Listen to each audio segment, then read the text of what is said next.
Well, hello folks. Out on the bike again on the Honda NC750X. Just out for a little runabout, and I thought I'd give you a bit of an update. I'm north of Dundee in the hills of Angus, and I'm heading over the top of Carrot Hill. But it's not so much the destination today, but the ride and the little update that I'm going to give you. Now, hopefully this is working properly. It's recording the sound, but I've got a problem with the DJI Action 3. It's a similar problem what went wrong before.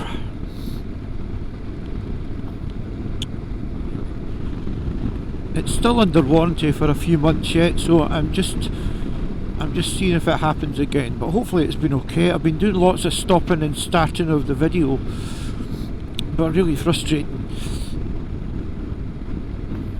So the main thing that I'm going to do out of this is I will send it away, I will get it fixed, but I'm going to buy an Action 4 because I've got stuff planned for the summertime. This chap we get past and he's Honda.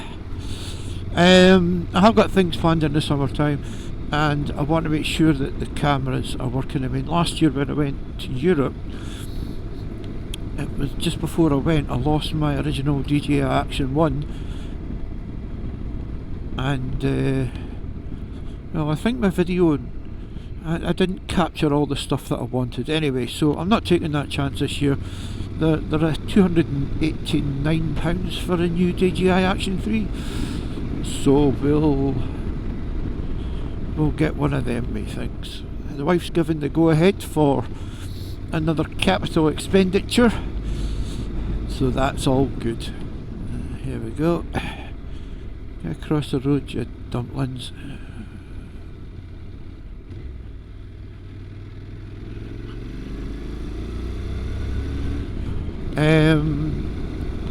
So that's the cameras. Next update is about videos now. For 18 months, I think I've only ever missed one Friday of posting a video, plus all the odd midweek videos that I put up. I'm struggling now to be able to do that. I'm not going to put stuff up that I've done before. So the new videos that you'll see will be new rides that I go on, and without labouring a point that everybody else, we all know about. The weather's been absolutely rank. Look at it today, dull and overcast, and it's something like the 8th or 9th of May, or maybe even the 10th. Rotten weather, whatever it is. So the Friday videos might become a bit more sporadic, but I'll still get them up. I think I've got another 2 weeks at the time of recording this video that I can put up. This one and one other. Now you'll not see that, but the weather up there over those hills it's horrendous. Yeah. The main thing for me is I'm going to bring you new rides. Yeah, we're not going over that way. So that's videos. I'll still get them out. Just maybe not every Friday. Because this channel's all about me taking you where I ride a motorbike. I don't give you insightful commentary. I do chat, but that's not the origins of what I started doing on this. So there we go. That's videos. Here in this corner they've been clearing a lot of the wood. Some of the trees have fallen down. You're getting a good view, but they've cleared a lot of the shrubbery and things like that around here, and you can see where the trees have cut them down. You can see that they've pulled them down at this corner.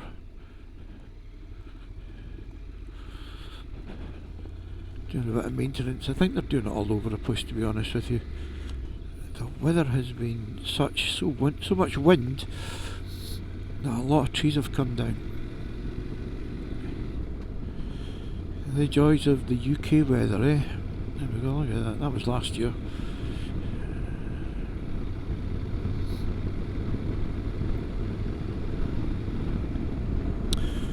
I was hoping by now to have got a couple of nights away on the bike. A couple of destinations I had in mind, which was up north, a couple of roads up towards Thurso Way. Spend a night or two up there. And then also go down a bit south, but I've just not had a weather window where I'm going to enjoy it. Yeah, sure, I could go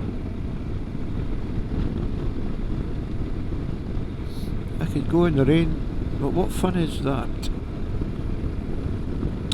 So I'm like a coiled spring just now, all ready to go, all ready to stick stuff in a bag and off we go.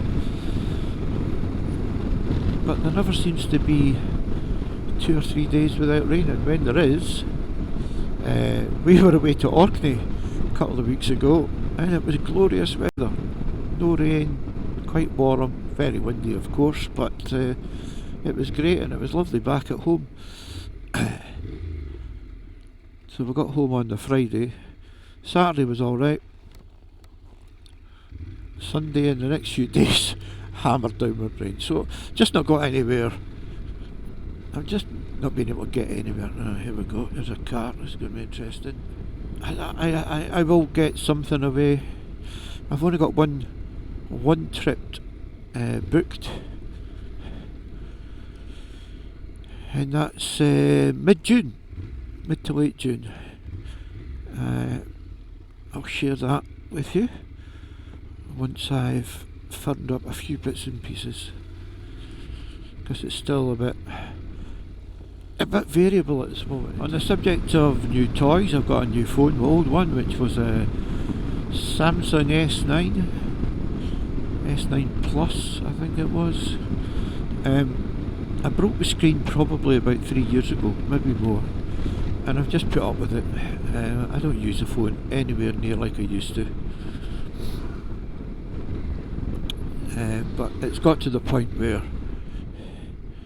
I need a new phone. But I've got a Pixel, the Google Pixel 7a. Now, I'm very particular about why I bought one of the Pixel phones.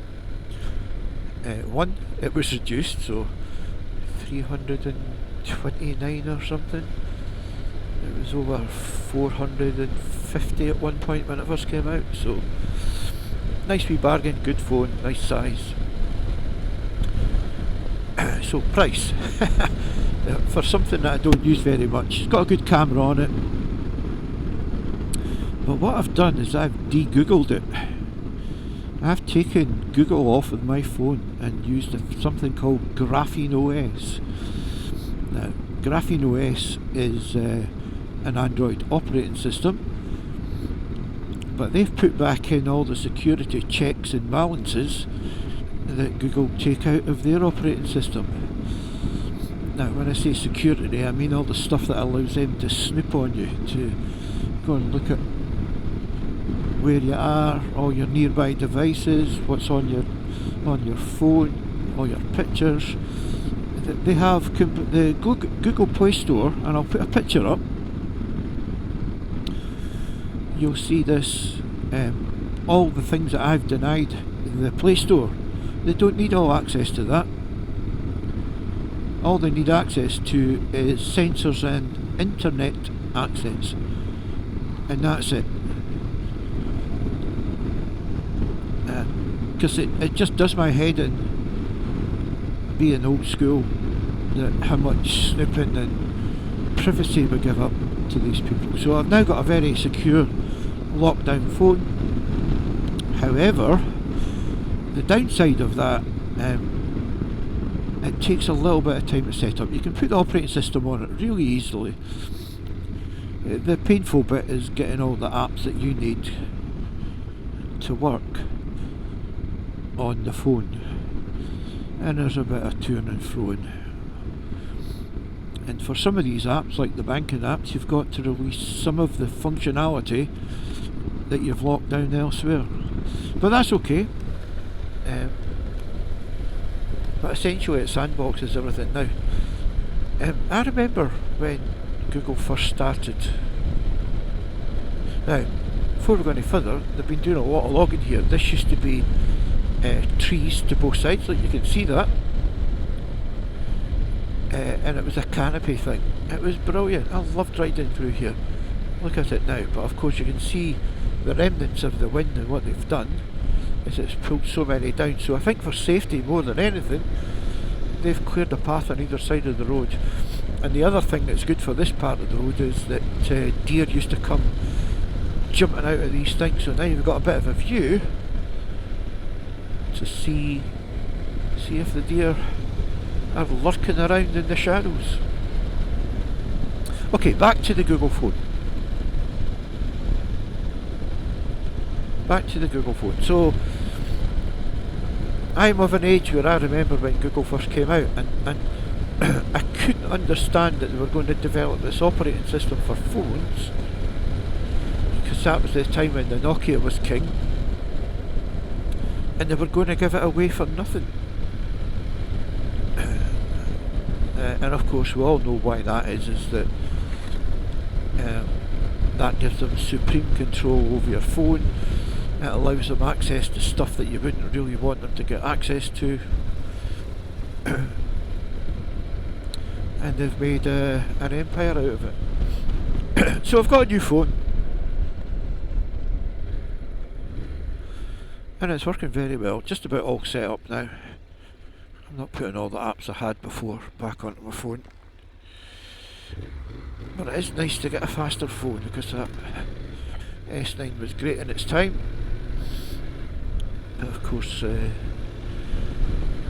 all know they slow it down as time goes on, and the battery was starting to go. That's why I really got a change. So that's my new toy.